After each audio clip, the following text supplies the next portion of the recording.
When Amelia died suddenly, everyone thought it was fate. No one suspected her best friend, Gloria, the woman who cried the loudest at her funeral, had poisoned her out of jealousy. The rain would not stop that night. It came down in angry sheets, slapping the windows and making the lights flicker. In the small living room of Daniel's house, 8-year-old Laura held her younger brother, Michael, close. Their stepmother, Gloria, stood before them with a belt in her hand. "You broke my glass cup again, didn't you?" she shouted. Her voice was sharp, filled with something colder than anger. "Do you know how hard I work in this house?" "We're sorry, Ma," Laura said in a small voice. Gloria raised the belt. "Sorry won't fix anything." As she swung, a loud crack of thunder filled the air. The belt never landed.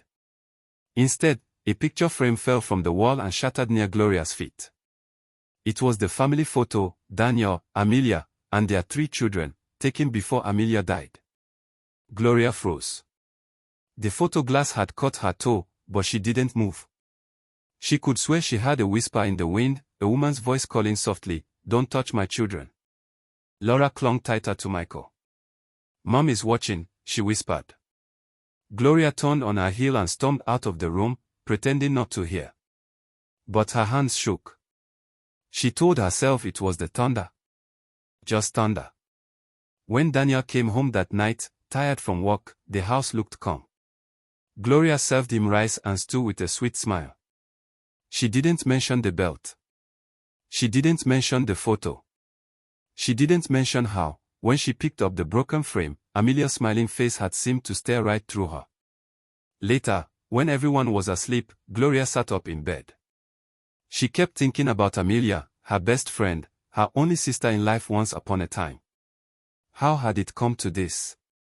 They had grown up together in Lagos.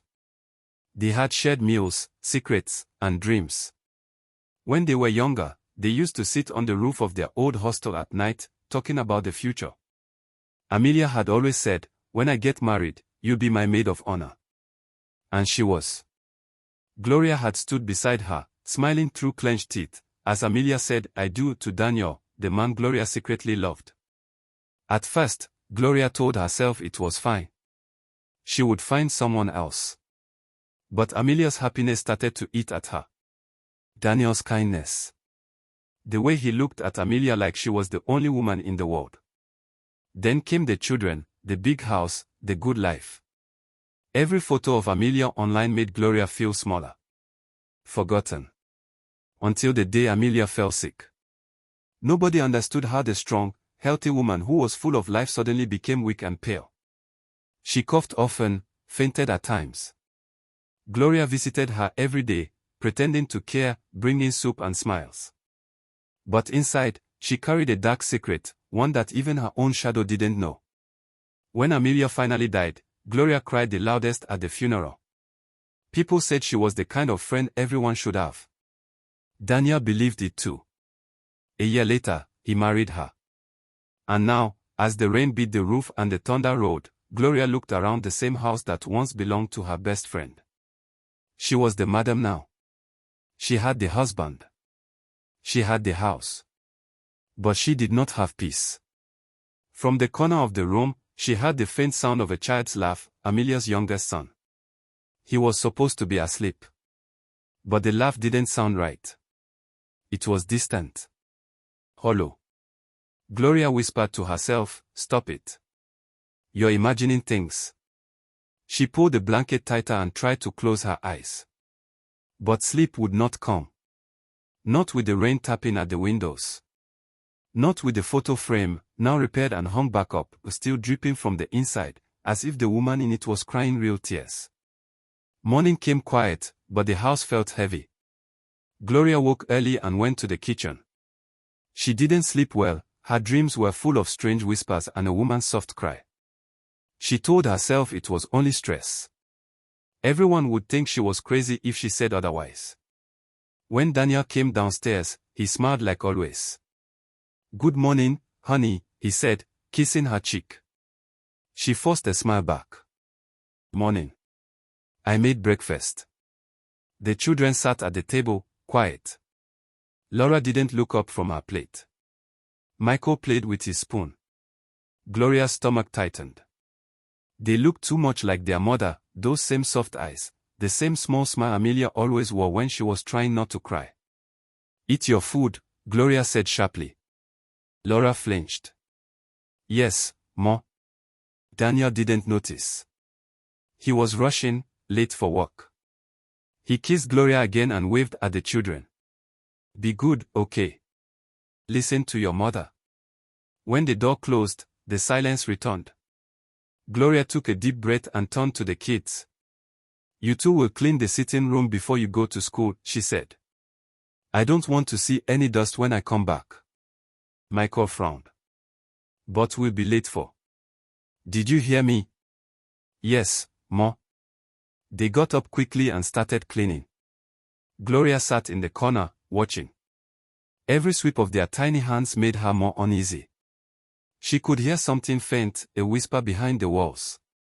She froze, trying to listen. Gloria. Her name. Soft, dragging, like it came from somewhere deep. She turned.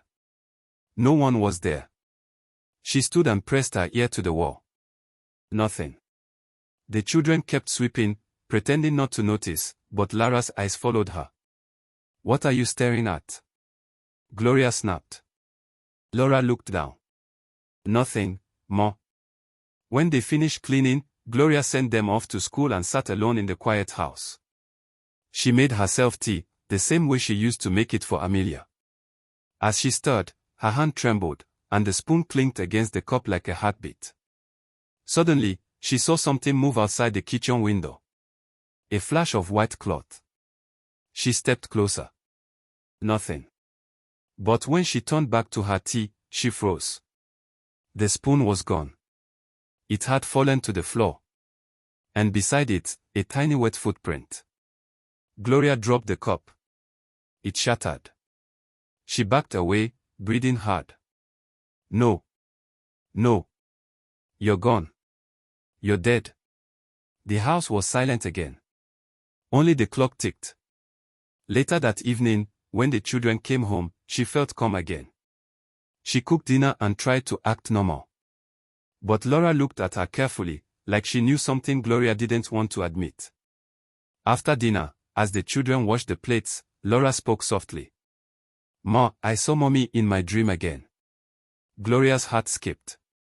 "Stop saying that nonsense. Your mother is dead."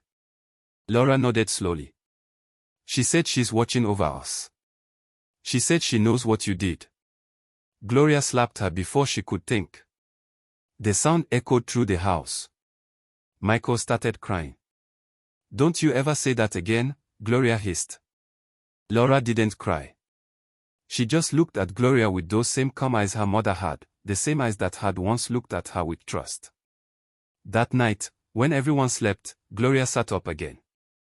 The whispers came back. Louder now. The same voice. "You took what wasn't yours, Gloria. You hurt my children." Gloria covered her ears, shaking her head. "Stop it. Stop it." Then, a loud knock on the door. 3 times. She ran to open it, but no one was there. Only the rain starting again, slow and steady. She shut the door, locked it, and leaned against it, shaking. On the floor beside her, something glittered. A gold ring. Amelia's wedding ring. Gloria gasped. She had buried that ring with her. She backed away slowly, her hands trembling.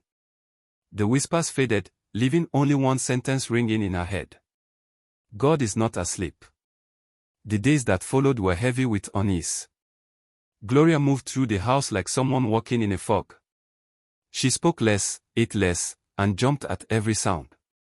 Even Daniel began to notice. "Are you okay?" he asked one morning as he adjusted his tie. "You look pale. You're not sleeping." Gloria forced a smile. "Just tired. Maybe the weather." He nodded, kissed her cheek, and left for work. As soon as the door shut, she sank into a chair. The silence pressed on her. She could hear the tick of the clock, the faint hum of the refrigerator, and beneath it all, whispers. Faint, but there. She went upstairs to the bathroom to splash water on her face. When she looked up at the mirror, for a second, her reflection didn't move. Her heart stopped. She blinked fast. It was only her face, tired and pale, staring back. But as she turned away, she heard a soft chuckle. She spun around. The mirror was fogged, though there was no steam. Slowly, words began to appear on the glass, drawn by unseen fingers. Remember the tea, Gloria. Gloria screamed and ran out of the room. That afternoon, the children came home from school. Laura and Michael were quieter than usual. They dropped their bags and went to their room. Gloria called after them, but they didn't answer. She followed and found Laura kneeling by the bed, helping Michael with his homework. The calmness in the girl's face made Gloria's stomach twist. "Come eat," Gloria said. "We're not hungry," Laura replied softly. Gloria's hand twitched. "Don't start with me, girl." Laura looked up. "Mom says you should tell the truth." Gloria froze. "What did you say?" "Mom said she forgave you already. But you should tell Daddy before it's too late." The words hit Gloria like a slap. She stumbled back, her breath short. "Stop saying that. Your mother is gone." "She's not gone," Laura whispered. "She talks to me." Gloria's eyes filled with fear and rage. She rushed forward, grabbing Laura by the arm. "If you say one more word." Suddenly, the lights flickered. Every bulb in the house went off and came back on at once. A cold wind swept through the room though all the windows were closed. The photo frame on the wall, the same one that had fallen that rainy night, dropped again and shattered. Michael screamed. Laura pulled him close. Gloria's hand shook as she let go of the girl. Her heart pounded. She stumbled back, whispering, "Leave me alone." Later that night, Daniel came home to find the house in chaos. The children were crying, and Gloria sat on the floor in the living room, muttering to herself. He knelt beside her. "Gloria, what's wrong? What happened?" She looked up at him with wide eyes. "She's here, Daniel. Amelia is here. She won't leave me alone." Daniel frowned. "What are you saying?" "She's haunting me. She's everywhere. The mirror, the walls, the children's dreams." He held her by the shoulders. "Gloria, you're scaring the kids. You need to rest. Maybe we should see a doctor." Gloria laughed, a shaky, broken laugh. "A doctor can't fix what's coming." Daniel sighed and called her sister to stay with her for a few days. But even her sister noticed something was off. Gloria would stop mid-sentence, stare into space, and whisper, "I'm sorry," to no one. One morning, she woke to find the mirror in her bedroom cracked straight down the middle, her reflection split in two. She sat on the bed, staring at it. Her voice was barely a whisper. "I just wanted to be loved." Outside, the sun rose over Lagos, bright and calm. But inside that house, something dark was waking, something that wouldn't rest until the truth did. Daniel sat in his car for a long time before leaving for work that morning. Something inside him felt wrong, like a quiet voice telling him that the woman in his house wasn't the same Gloria he'd married. At first, he thought it was stress. Losing Amelia had nearly broken him, and Gloria had been there to pick up the pieces. But lately, she had become distant, angry, scared of shadows. Even the children were afraid of her. When he got to the office, he couldn't focus. The whispers of his coworkers, the sound of phones ringing, everything felt far away. He opened his laptop, intending to work, but instead, he found himself opening an old folder labeled Amelia. Inside were pictures, family vacations, birthdays, memories that once made him smile. But then, he noticed something strange. In the last photo taken before Amelia died, she looked off. Pale, thinner than usual. Her eyes seemed tired. Daniel frowned. Amelia had always been healthy. She rarely even caught a cold. He remembered asking Gloria about it back then, and she'd said Amelia probably had malaria. But what if it wasn't? He sat back in his chair, the thought forming slowly. Later that evening, when he got home, the house was quiet. The children were doing homework in the sitting room. Gloria was in the kitchen, washing dishes. He cleared his throat. "Gloria, can we talk?" She turned quickly, her eyes wary. "About what?" He hesitated. "About Amelia." Her hands froze mid-wash. "What about her?" "I've been thinking, maybe I should take another look at her medical reports. I just want peace of mind, that's all." Gloria's face went pale. "What for?" "She's gone, Daniel. Let her rest." "I just need to understand," he said quietly. "I never really saw the doctor's report. You handled most of it back then." The glass in her hand slipped and shattered in the sink. She turned to him slowly, her voice trembling. "Why now, Daniel? After all this time?" "I don't know," he said. "It just feels unfinished." Gloria forced a smile. "You're tired. You need rest. Please, don't start digging up the past." But later that night, when she thought he was asleep, Daniel went to the study and opened the old file cabinet. He searched through papers until he found the folder marked A. Johnson, Medical. It was thin, too thin. No lab results, no doctor's notes. Only a death certificate. Cause of death, cardiac arrest due to unknown illness. Unknown illness. Daniel frowned. That didn't sound like Amelia. He flipped through the pages again and noticed something odd. The handwriting on the certificate looked familiar. He took a photo of it with his phone. The next morning, he visited the small clinic where Amelia had been treated before she died. The same nurse who had worked there was still around. "Yes, I remember her," the nurse said after a long pause. "Lovely woman. But strange case. The doctor suspected poisoning." Daniel's words stopped. "Poisoning?" The nurse nodded. "But the family never followed up. Someone came and took the report before it was finalized. A woman said she was a close friend." Daniel's mouth went dry. "Do you remember her name?" The nurse squinted. "Gloria." "Yes, Gloria." When Daniel drove home that evening, his hands were shaking on the steering wheel. He parked in front of the house but didn't go in right away. He just sat there, staring at the front door, the same door Gloria had opened for him every day since Amelia's death. Inside, he could hear her humming softly, cooking dinner. The smell of stew filled the air.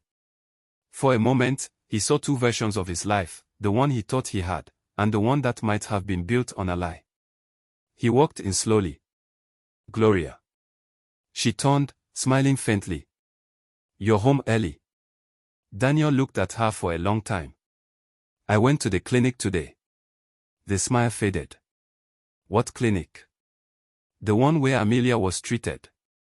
Her hand stopped stirring. "Why would you go there?" "They said the doctor suspected poisoning," he said quietly. "And that someone, you, took the report." For a moment, neither spoke. Only the stew bubbled between them. Then Gloria said softly, "You shouldn't believe everything you hear." Daniel's voice was low. "Gloria, what did you do?" Her hands trembled. The spoon clattered to the floor. She looked up at him, her face pale as chalk. "I did what I had to do." Daniel took a step back. "What does that mean?" Her eyes filled with tears. "She had everything, Daniel. Everything I ever wanted. And she didn't even see it." He stared at her, speechless. Gloria sank to the floor, crying. "I loved you first. I loved you before she did. But you never saw me." Daniel's voice broke. "You killed her." Gloria pressed her hands to her ears. "I didn't mean to. I just wanted her to feel weak, to see me, too." Her words choked off in a sob.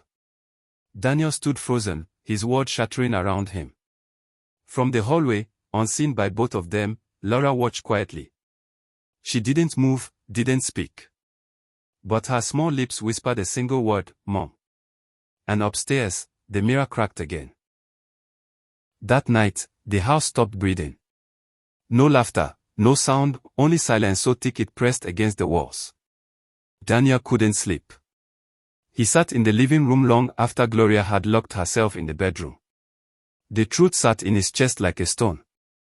His hands shook as he held Amelia's old photo. He remembered her laughter, her calm voice, the way she always believed that love could fix anything. He whispered, I'm sorry, Amelia. I didn't see it. A small breeze passed through the room, even though the windows were shut. The curtains moved.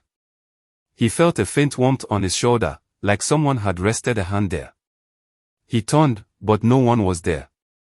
Upstairs, Gloria tossed and turned in bed. Every time she closed her eyes, she saw Amelia's face, pale, quiet, staring. She got up, pacing the room, her hands in her hair. Leave me alone, she muttered. Please, just leave me alone. Then she heard it again. That same soft whisper from the wall. They know now, Gloria. Her heart slammed in her chest. Stop. Stop talking to me. She grabbed the pillow and pressed it to her ears, but the voice grew louder. You hurt my children. You poisoned my peace. You cannot hide from truth. Gloria screamed, throwing the pillow across the room. The mirror on the dresser cracked again. This time, it split into 3 sharp lines, like claws across glass. Downstairs, Daniel jumped at the sound. He rushed up the stairs and pushed open the bedroom door. Gloria stood shaking, her eyes wide, hair wired, and the room cold enough for her breath to show. Gloria, he shouted. What's happening here? She's here. Gloria cried, pointing at the mirror. Can't you see her? She won't stop looking at me. Daniel looked at the mirror. He saw nothing but her own reflection, broken and trembling. There's no one there, he said quietly. Gloria started laughing, a hollow, broken laugh. That's what she wants you to think. But she's here. I hear her every night. She follows me. Daniel stepped closer. You need help. Please, Gloria, let's go to the hospital. She shook her head violently. You don't understand. She's punishing me. Every time I close my eyes, she's standing there with that smile. That same smile from her wedding day. Her voice cracked. I didn't mean to kill her, Daniel. I swear I didn't. I just wanted her to suffer a little. But she wouldn't die. She kept smiling even when she got weak. I watched her fade every day until she stopped breathing. She sank to her knees, crying hard. I didn't mean for it to go that far. Daniel stood still, his throat tight. The truth he had feared was now real, spoken aloud in his house.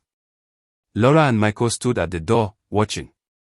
Laura was holding her brother close, her eyes full of quiet knowing. Daniel turned to them slowly. Go back to bed, he said softly. But Laura didn't move. Mom is here, Daddy, she whispered. She said it's almost over. Everyone froze. The air turned icy. The light flickered once, then steadied. The cracked mirror on the wall started to tremble slightly, as if touched by unseen hands. Gloria screamed and ran out of the room. Daniel ran after her, but she bolted downstairs and into the kitchen. The children followed quietly, clutching each other. Gloria grabbed the counter, breathing hard. What do you want from me? She shouted into the air. What else do you want? The kitchen light flickered again. The photo frame on the wall, the one of Amelia with the children, fell and landed upright on the floor, glass unbroken. The woman in the picture seemed to smile a little wider. Daniel stepped forward slowly. She wants the truth. And maybe peace. Gloria sank to the floor, whispering, peace. There's no peace for me. For a long moment, no one spoke. The rain outside began to fall softly again, just like the night Amelia died. Daniel picked up the photo frame, wiped it clean, and set it on the table. Then he looked at Gloria. Tomorrow, we go to the police. You'll tell them everything. Gloria looked up at him, her eyes empty. If I tell them, she'll stop. Daniel nodded once. Maybe. If you do what's right. Gloria's lips trembled. And if I don't? Lara's small voice came from the doorway. Then Mommy will come for you herself. Gloria looked at the little girl, and for a moment, she saw Amelia standing behind her, calm, bright, and silent. Gloria screamed again, covering her face. The light went out. Only Lara's voice filled the darkness. God is not asleep. The next morning was strangely bright. Sunlight poured through the windows as if the night had never happened. But inside the house, no one could feel the warmth. The air was still, heavy with things unsaid. Gloria sat at the dining table, her hands wrapped around a cup of tea she hadn't touched. Her eyes were swollen from crying. She hadn't changed her clothes from the night before. The children sat quietly in a corner, whispering to each other. Daniel stood near the window, staring out, unsure what to do next. Are you ready? He asked finally. Gloria didn't answer. She just kept staring into her tea, watching it tremble slightly in the cup. I never wanted it to end this way, she said softly. Daniel sighed. You had a choice, Gloria. You made it. She looked up at him, her voice breaking. You don't understand. I loved you so much it had to breathe. Every day, I watched her have everything I prayed for. I thought if she was gone, I could finally be happy. But I only brought death into my own life. Daniel's eyes filled with quiet anger. You killed your friend, the mother of these children. And you stood in that church with me, wearing her ring. How could you think happiness would grow out of that? Gloria dropped her gaze. I don't know anymore. Just then, a soft knock came at the door. Daniel opened it. It was the family pastor, Reverend Tond, an old friend of Amelia's. Daniel had called him earlier. He greeted the children kindly, then turned to Gloria. My daughter, he said gently, Daniel told me everything. Is it true? Tears rolled down her face. It's true. He nodded slowly, then sat across from her. Then you must speak the truth before God and man. That is the only way to find peace. Gloria's hands trembled. I can't. I'm scared. Of prison, the pastor asked. She shook her head. Of her. He looked at her steadily. Amelia is not haunting you out of hate. She wants peace for her children, and for you, if you repent. But you must confess. Gloria started crying again, the kind of cry that comes from deep in the chest. She nodded slowly. I'll do it. Daniel drove her to the police station. The road was quiet. Gloria didn't speak. She just stared at the window, watching people walk by, children laughing, buses honking, the world still moving while hers had stopped. At the station, she sat before the officer, hands shaking. I poisoned her, she said in a small voice. Amelia Johnson. She was my best friend. The officer looked up sharply. You're confessing to murder. She nodded, tears running freely. It was supposed to be slow.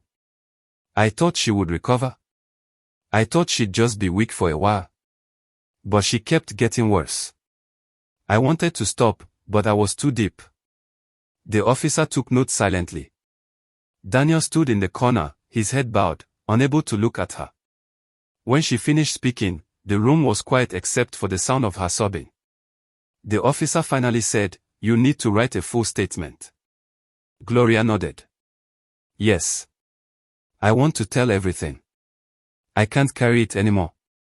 As she signed the papers, a light breeze swept through the room. The papers fluttered slightly. For a moment, she thought she smelled Amelia's perfume, soft, floral, the same one she used to wear every day.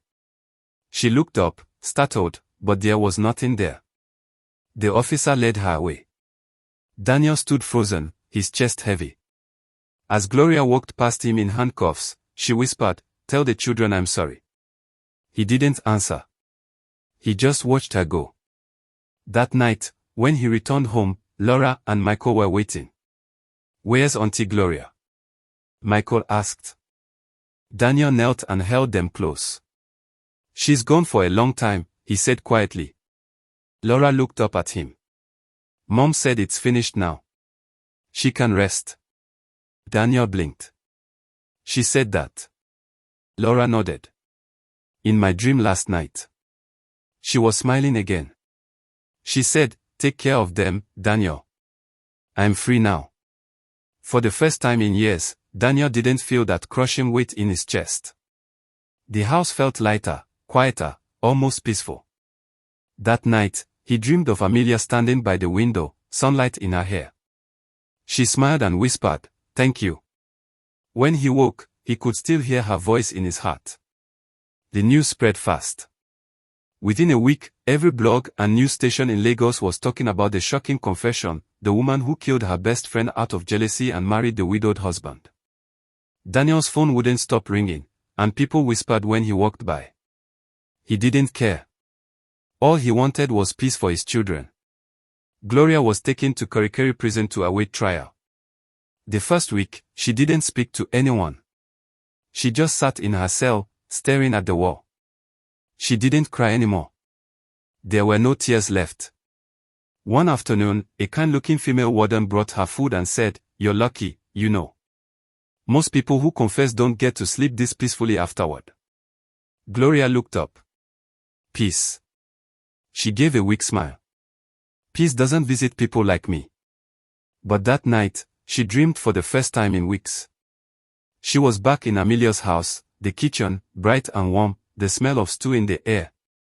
Amelia stood there, wearing a white dress, looking just as she did before she got sick. Gloria froze. You're here again, she whispered. Amelia smiled gently. I never left. You just stopped listening. Gloria fell to her knees. I'm sorry. I was stupid. I wanted what you had. I thought love could be stolen. Amelia knelt beside her. It's done now. I forgave you the day I died. But you must forgive yourself. I can't, Gloria said, crying hard. How do I live with this? By facing it, Amelia said softly.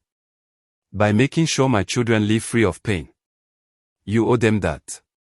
When Gloria woke, she was crying, but for the first time, she felt something she hadn't felt in years, calm.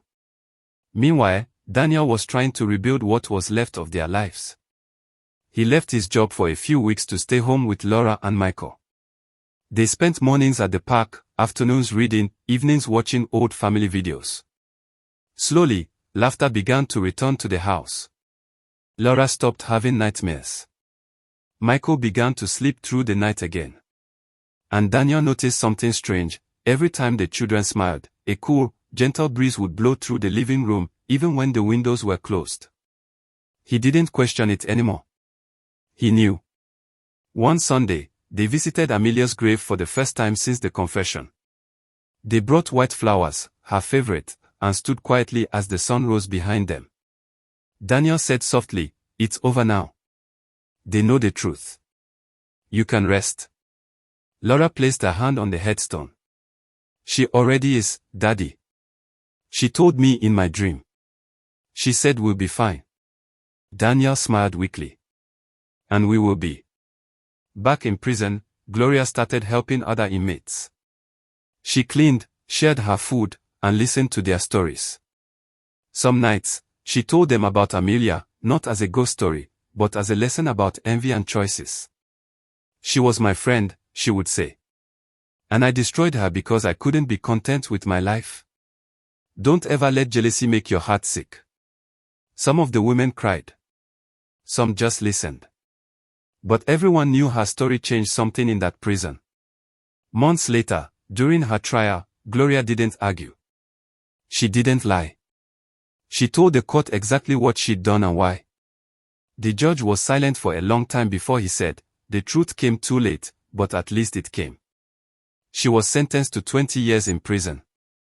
When she heard the verdict, she didn't weep. She just bowed her head.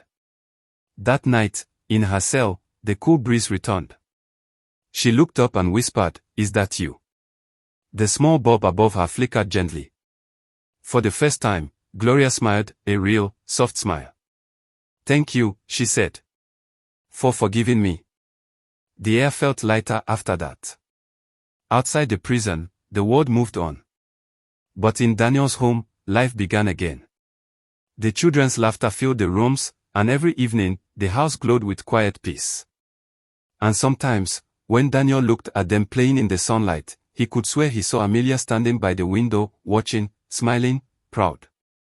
10 years passed. Time softened the pain but never erased it. Daniel grew older, The house that had once held so much sorrow now carried the sound of laughter, music, and prayers every morning.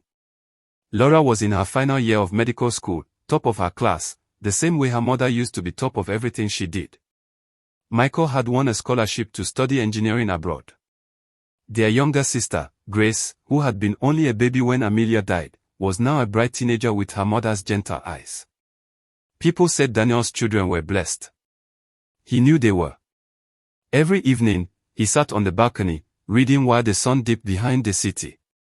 Sometimes the wind would blow softly across his face, and he would whisper, "Thank you, Amelia." In the years that followed Gloria's confession, he had only visited her twice in prison. The first time, she cried so hard she could barely speak. The second time, she looked thinner, quieter, almost peaceful. "I'm learning to forgive myself," she had said. "It's strange, Daniel.